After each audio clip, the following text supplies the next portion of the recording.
Halo teman-teman semua, welcome back to my channel. Di video kali ini kita bahas kabar terbaru pasar kripto, mulai dari Bitcoin hingga aset kripto lainnya, khususnya kondisi transaksi kripto di Indonesia. Berdasarkan data terbaru, transaksi kripto di Indonesia mengalami penurunan cukup tajam. Nilai transaksi kripto nasional tercatat turun hingga Rp109,76 triliun dalam periode terbaru. Kondisi ini menunjukkan adanya pelemahan aktivitas trading seiring dengan harga Bitcoin dan altcoin yang bergerak fluktuatif dan cenderung tertekan. Banyak investor saat ini memilih menahan posisi, menunggu arah pasar yang lebih jelas. Selain faktor global, sentimen kehati-hatian juga muncul karena kondisi ekonomi dan regulasi yang masih berkembang.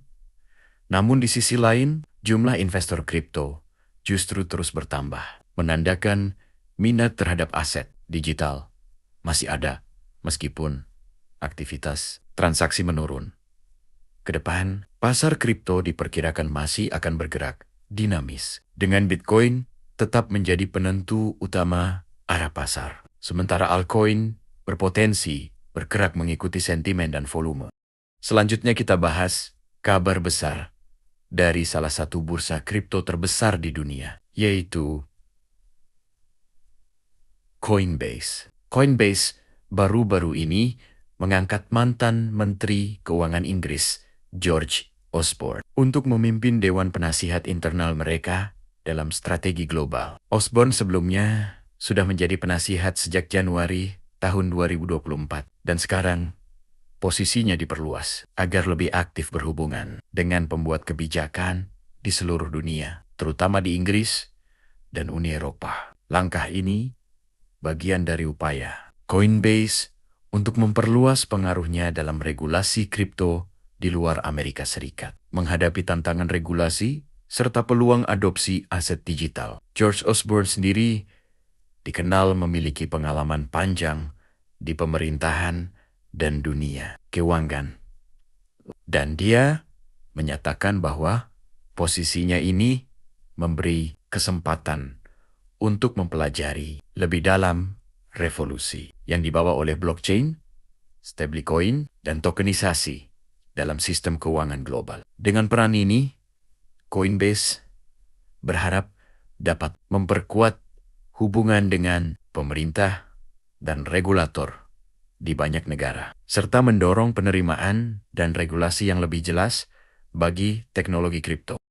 Sekarang kita lanjutkan dengan update menarik lainnya dari Indonesia, khususnya terkait kajian perkembangan teknologi finansial digital yang mencakup blockchain, cryptocurrency, dan Bitcoin. Baru ini, Majelis Tarjih dan Tajdid Pimpinan Pusat Muhammadiyah menggelar kajian mendalam tentang fintech berbasis blockchain, kripto, dan Bitcoin di Yogyakarta. Dalam forum ini, para peserta membahas bagaimana teknologi blockchain dan aset digital tak bisa diabaikan karena merupakan bagian dari revolusi teknologi finansial yang berkembang pesat saat ini. Diskusi dipandu oleh para narasumber, ahli yang memiliki kombinasi pengetahuan teknis dan pemahaman hukum Islam, sehingga kajian ini tidak hanya menyentuh aspek teknologi,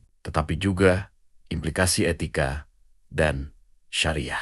Salah satu poin penting yang dibahas adalah bahwa blockchain merupakan sistem pencatatan digital yang transparan dan terdesentralisasi, yang pada prinsipnya bisa diaplikasikan di banyak sektor, tidak hanya sebagai dasar mata uang kripto, tetapi juga dalam logistik, administrasi, dan sistem keuangan modern. Para pembicara juga menekankan perlunya sikap yang seimbang dan objektif, tidak buru-buru menolak teknologi baru hanya karena kompleks, namun juga tidak menerima tanpa kajian kritis. Selain itu, kajian ini juga memberikan ruang untuk melihat peran Bitcoin sebagai salah satu contoh implementasi awal blockchain di sektor moneter, sekaligus Bagaimana fenomena ini dipahami dari perspektif hukum, Islam, dan etika keuangan. Pendekatan seperti ini menunjukkan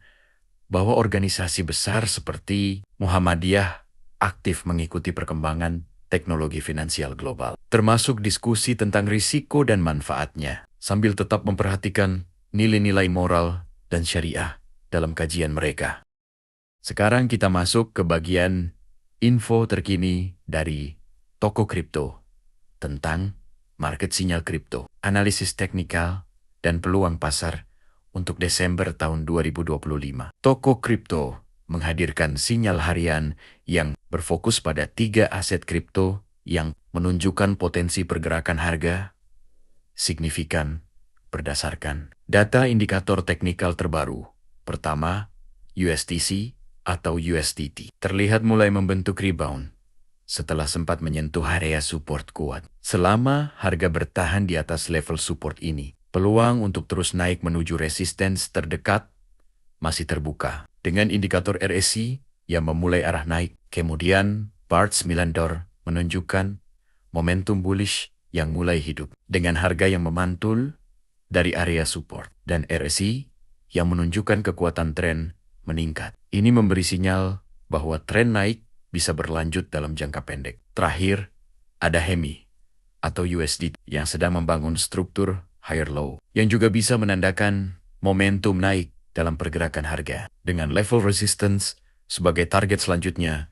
Jika tren ini bertahan dengan kondisi pasar yang masih volatil, sinyal harian seperti ini bisa membantu kamu melihat peluang jangka pendek berdasarkan fakta pasar nyata, bukan sekadar spekulasi. Kalau kamu merasa update seperti ini bermanfaat, jangan lupa like video ini, share ke teman-teman yang juga trading kripto, dan subscribe ke channel ini untuk info market harian dan analisa teknikal terbaru. Aktifkan juga notifikasi loncengnya supaya kamu tidak ketinggalan update peluang pasar, sinyal trading, serta berita penting yang bisa memengaruhi keputusan investasi kamu di dunia kripto. Terima kasih sudah nonton sampai habis. Kita akan terus hadirkan update pasar kripto yang akurat dan relevan langsung dari sumber berita terpercaya setiap harinya.